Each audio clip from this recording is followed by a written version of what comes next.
The wiring connections of any equipment are extremely important, especially when it comes to inverter, mini-split air conditioners, where the importance increases even more. Whether you're a technician or a regular user, if the wiring connections are incorrect in any way, the PCB or the unit will not function properly. Even if for some reason the wiring connections are wrong and the unit continues to operate, its lifespan will decrease over time. As a result of the reduced lifespan, problems will eventually begin to occur in the unit. So here, as you can see, I have a unit in front of me, and the problem is that it's showing an F1 error. However, despite the error, the PCB is still working. Now, the situation is such that if you look at the outdoor unit here, you'll notice a blue wire connected in this position. Then there's a second green wire connected, which is the neutral, and the third wire is black. A black wire has been connected to another black wire, which is the signal wire. Now, the role of the main electric wiring is extremely important here, especially in inverter air conditioners, where serial signals are generated by both the indoor and outdoor units. These serial signals are used for communication. At the moment, we have this line, but it isn't the proper line, and we're going to connect it to neutral. Similarly, the neutral will be connected to the line, which is a wrong practice. What will happen is that for some systems, the ICs used won't be able to detect this issue, because in the communication circuit,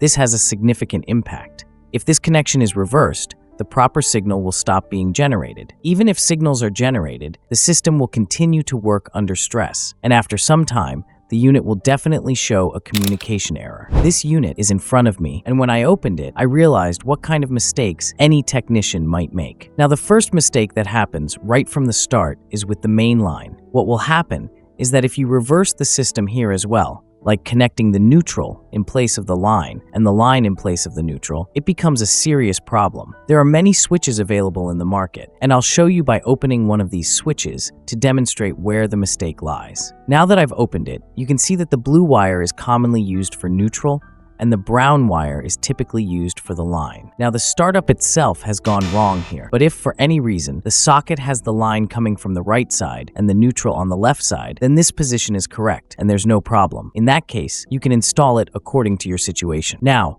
let's move on to the next phase, which is the mistake in the indoor unit. As I showed you earlier, this gray wire is the main electrical wire. If we follow this wire, it runs down and comes to this point. Here we can see that the position of the gray wire is on the line. Besides that, if we look at the blue wire, it runs down, and instead of connecting to the neutral N, it is going directly into the PCB. From the PCB, it loops back and returns here. So this cycle is running. If the neutral comes to the line position here, then this will be a problem. Now, as you can see here, there is a black wire connected, which has 4 cores. Let's check which wires are inside. So we see a wire for earthing, then a brown wire, a gray wire, and a black wire. These wires also have numbers written on them, so based on those numbers, we can connect them correctly, and it will be in the perfect position. But the mistake is happening here. This wire is installed in the system, coming down, and another wire has been attached to it. This is a wrong approach. First of all, there shouldn't be any joints here. For example, if this is a 1-foot pipe, we should remove this section and use the wire directly on the connector to get the correct position. Now, if we hide this system inside and a new technician comes to work on it, they won't even know what's happening here unless they work on it properly and detect the wires. Until then,